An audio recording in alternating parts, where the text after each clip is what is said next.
Let's look at changing and installing the kiss cut blade and creasing wheel for the Integra. Both the kiss cut head and creasing head use the same tool on the Integra and should be swapped out for each other. To install or change a blade on the white kiss cut head, you'll need to first loosen this black screw here to unlock the blade holder. While carefully holding the blade holder, loosen the screw on the side here to release the blade. Carefully remove the blade from the holder and set it aside.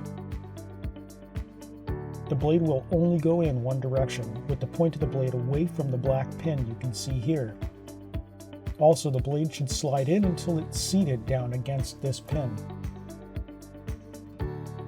You can now tighten this screw to firmly hold the blade in the holder. After tightening the blade in the holder, slip the holder back into the kiss cut head. The beveled edge on the blade holder will only slide in one direction. Once the blade holder is firmly seated in the head, you can now firmly tighten the black screw here to lock it into place.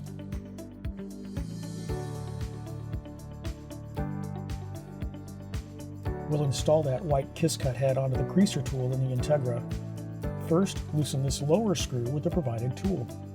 Using this provided key, slide it in the slots just above the creasing head to unlock from the tool as shown. You can now remove the creasing head.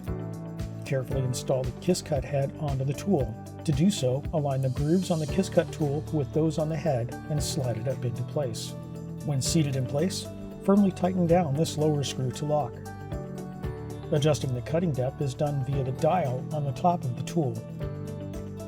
As this tool is used for both the white kiss cut head and the brown creasing head, let's look at how to change the creasing roller. To do that, you'll need to loosen this nut here and pull it out from the head. This larger diameter wheel is used for creasing heavier stocks like corrugated. This smaller diameter wheel is used for regular paper or for cardstocks. Once the wheel is removed, you can slide the new wheel back in place. Slide the pin back into place and rotate it to lock into place.